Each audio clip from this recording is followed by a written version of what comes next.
गंगा।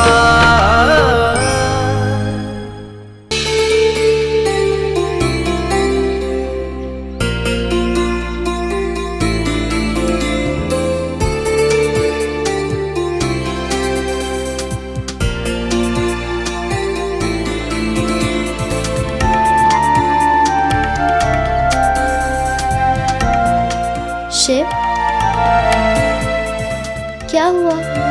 अब किस सोच में डूब गए?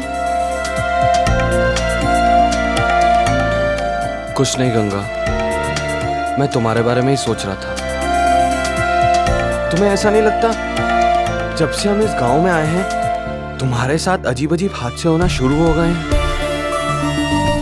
पहले तो तुम्हें कभी ऐसे बर्ताव करते देखा नहीं, और न ही सपने में डरते हुए देखा। क्या हो रहा है मेरी कुछ समझ नहीं आ रहा है। हाँ शिव, जब से हम यहाँ पर आए हैं तब से हमें एक अनजाना सा डर और अजीब सी बेचैनी होने लगी है। पता नहीं क्यों, जबकि यहाँ ऐसा कुछ नहीं है। नहीं गंगा, कुछ तो है जो ना तुम्हारी समझ में आ रहा है ना मेरी। मतलब? जब मैं तुम्हें महंत जी के पास लेकर गया तो उन्होंने तुम्हें हवेली में शरण देने से साफ इनकार कर दिया था, और फिर एकदम से तुम्हें हवेली का खास मेहमान बना दिया। क्यों? और जो देवी साहिबा के साथ हुआ वो तो सबसे ज्यादा चौंका देने वाला था। तुम यहाँ आई, देवी साहिबा से टकरा गई।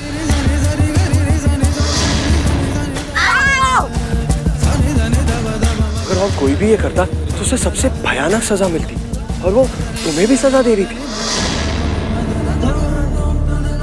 और एकदम से महंत जी का फोन आ गया और पता नहीं क्या हुआ, उन्होंने तुम्हें सजा नहीं दी। आज से तुम इस हवेली की मेहमान हो। आज तक ऐसा नहीं हुआ गंगा। तुम्हें सजा देने के बजाय वो तुम्हारा स्वागत करने लगी, और हवेली के बहुओं को आदेश दे दिया कि वो तुम्हारी खास खातिरदारी करे। क्यों गंगा, ऐसा क्यों हो रहा है? और बड़ी भाभी बता रही थी कि उन्होंने देवी साहिबा को तुम्हारे दाग के बारे में बताया।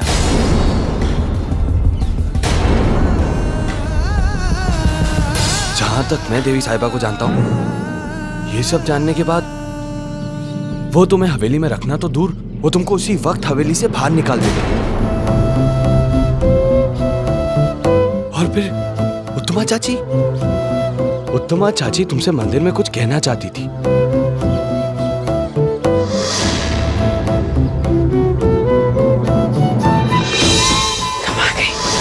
और फिर वो घर आकर तुमसे वापस लौट जाने को क्यों कह रही थी? कैसे चली जाओ? अच्छा यहाँ से, अच्छा। और फिर बेसुध होकर तुम्हारा मंदिर जाना, वहां बेहोश हो जाना, और मोहन जी का तुमको उठाकर लाना, इन सब बातों का सिर्फ एक ही इशारा है कि इस जगह से हमारा कोई रिश्ता है। शिव, लेकिन हम आपकी बात कैसे माने? हम इस जगह पर पहले कभी नहीं आए, हमने कभी इस जगह का नाम तक नहीं सुना था। तो फिर इस जगह से हमारा रिश्ता कैसे हो सकता है? गंगा, तुम मानो या ना मानो, लेकिन तुम्हारे साथ जो भी हो रहा है, इस सब की वजह ये जगह है।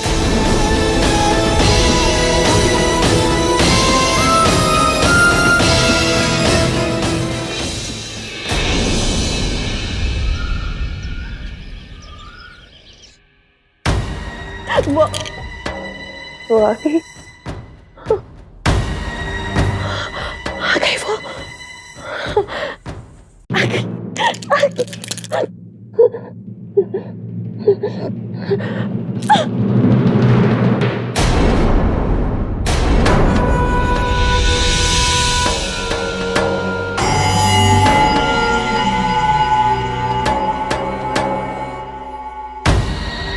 खीर लाए हैं आपके लिए।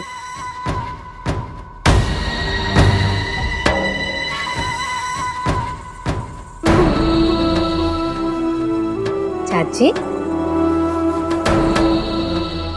आपको खीर बहुत पसंद है ना?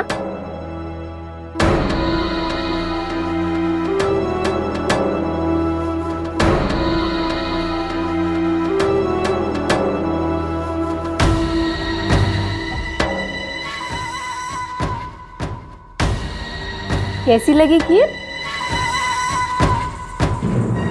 जानती हैं आप किसने बनाई है ये खीर? गंगा के हाथों की खीर है ये। गंगा बेचारी लड़की तो अच्छी है, लेकिन न जाने क्यों घबराई हुई रहती है, डरी हुई, बेहोश हो जाती है। वो तो नींद में चलकर मंदिर तक चली जाती है। और जब हमने उससे पूछा ना कि गंगा ऐसा क्यों, तो उसने कहा उसे तो पता ही नहीं कि उसके साथ ये सब होता है। वैसे चाची जी, आप गंगा से ऐसा कह रही थी कि चली जाओ इस हवेली से, कहीं दूर चली जाओ। इसका मतलब आप जरूर गंगा को जानती हैं ना? आपने महंत जी से कहा था ना कि वो वापस आ गई, अब महंत जी का समय बदलने वाला है। कौन सा समय बदलने वाला है?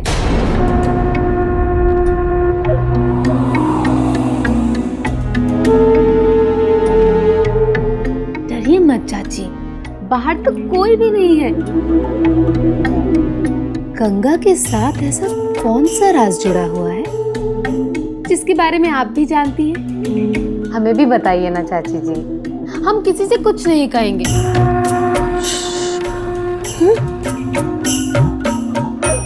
आसपास कोई भी नहीं है चाची जी, आप जल्दी से गंगा का राज हमें बता दीजिए।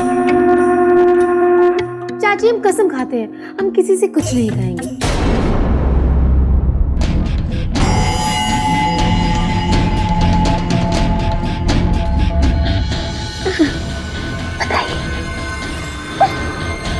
और पास आए, बताओ। अच्छा ठीक है, आप हमारे कान में बता दीजिए, ठीक है?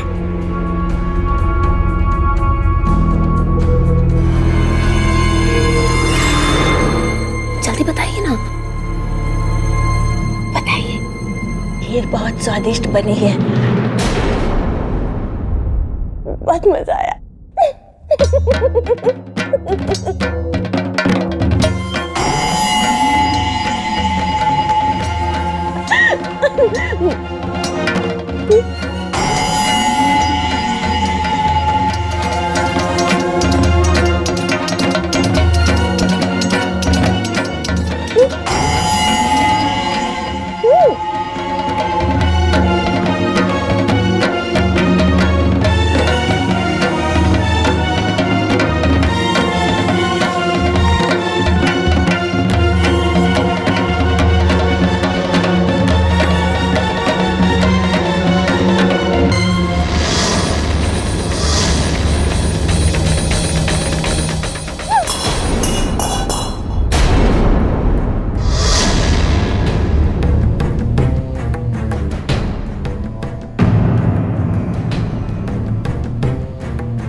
पता नहीं देवी साहिबा कैसे मेरे हाथ से फिसल गया और फिसल कैसे गया? ध्यान कहाँ था तुम्हारा?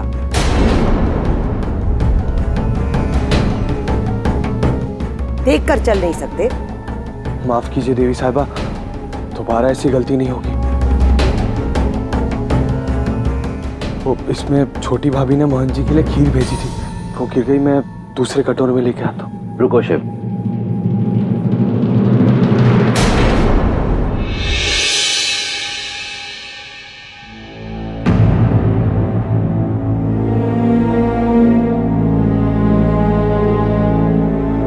शिव, तुम्हारे चेहरे का भाव तुम्हारे शब्दों के साथ मेल नहीं खा रहा। बताओ क्या बात है? दरअसल मोहन जी, मैं आपसे इस बारे में बात करने ही वाला था। मैं गंगा को लेकर बहुत परेशान हूं।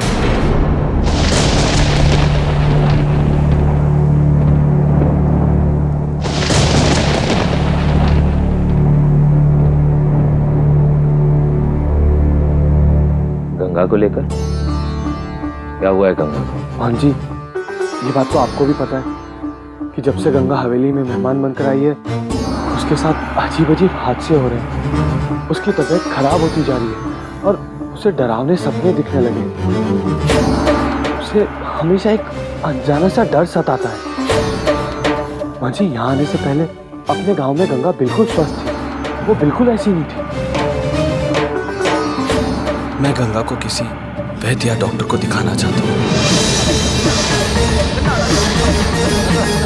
अगर आपकी आज्ञा हो तो तुम उसे लेकर कहीं नहीं जाओगे।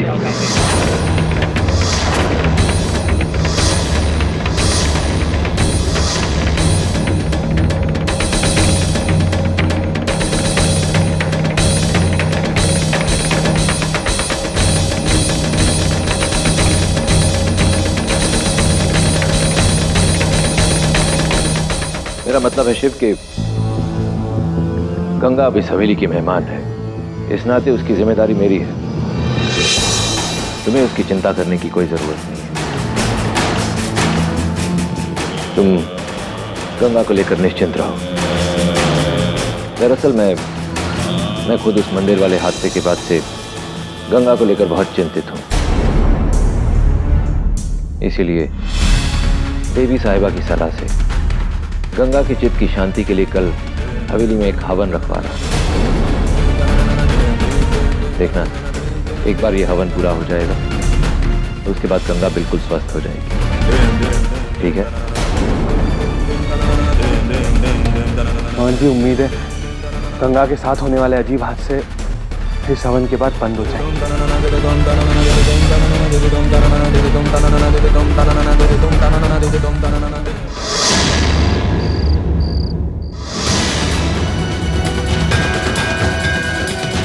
लेकिन इस बात का क्या प्रमाण?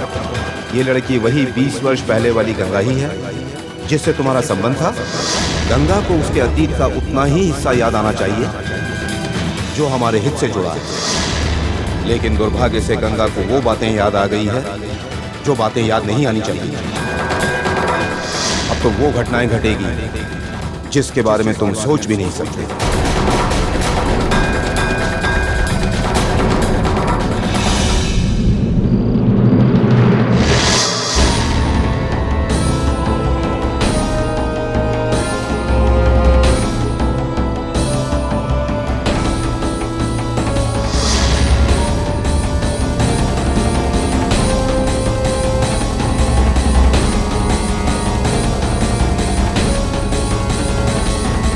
इतनी रात गए, तुम अब तक जाग रहे हो हर्षवर्धन? मैं यही सोच रहा था माँ, कल का दिन हमारी हवेली के लिए सौगात लाएगा या आघात। बस यही सोचकर मेरी पलकें झपकना भूल गई हैं। एक अजीब सी अशांति ने मन में घर कर लिया है। हम तुम्हारी हालत अच्छी तरह से समझ सकते हैं बेटा। तुम्हारी 20 साल की तपस्या दांव पर लगी हुई है।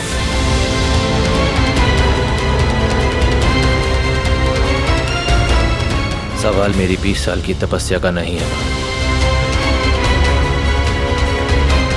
सवाल इस हवेली के भविष्य का है। यह हमारे पास आखिरी मौका है जो स्वयं भोलेनाथ ने हमें दिया है। अगर हमने ये मौका गवा दिया ना मां, तो हम अपनी इस हवेली को कभी भी श्राप से मुक्त नहीं करा पाएंगे।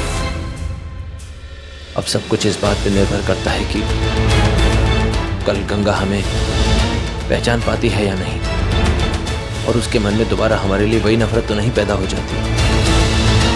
अगर ऐसा हो गया तो यज्ञ की अग्नि में यह श्राप नहीं बल्कि हमारे सपने स्वाहा हो जाएंगे।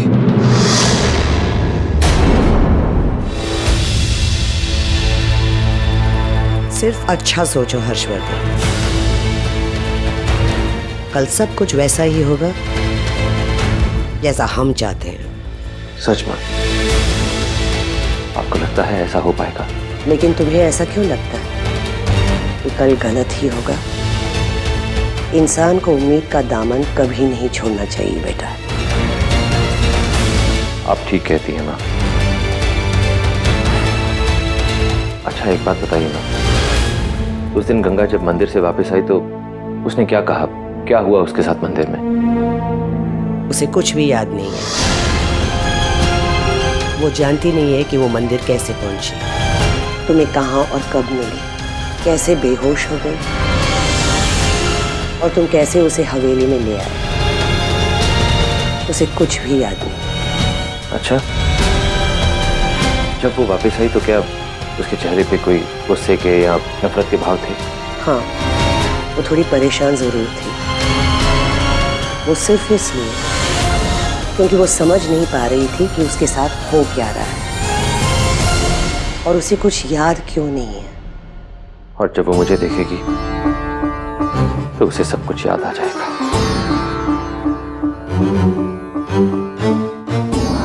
खैर, अब जो कुछ भी हो मुझे उसका सामना तो करना ही पड़ेगा। लेकिन एक बात का ध्यान रहे मां, कल हवन में सिर्फ आप, मैं और गंगा होने चाहिए। हम तीनों के अलावा हवेली का कोई चौथा नहीं होना चाहिए। इस बात का राज़दार हम किसी और को नहीं बना सकते।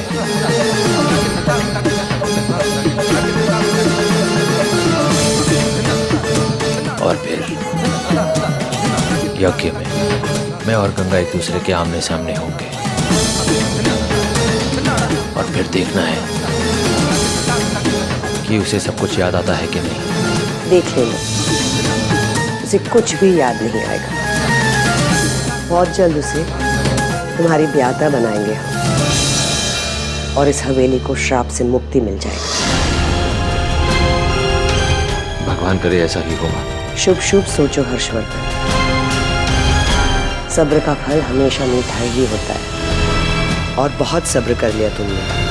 अब आराम कर लो, क्या जाने आराम के लिए कल समय मिलेगा।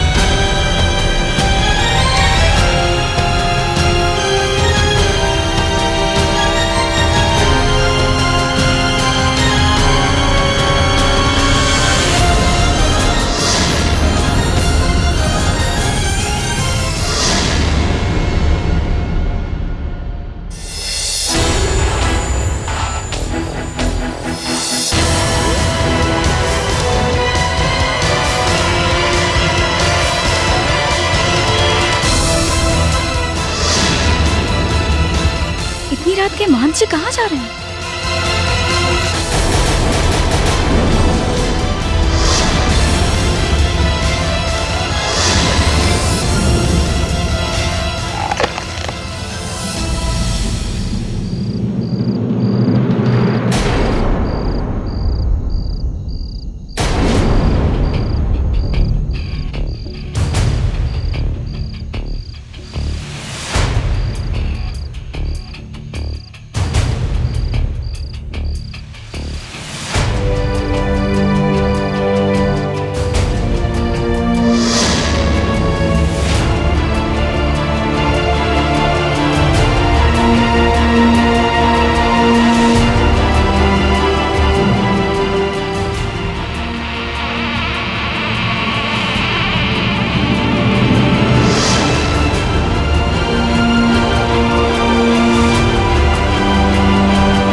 ये महंत जी गंगा के कमरे के बाहर इस तरह खड़े होकर क्या देख रहे हैं?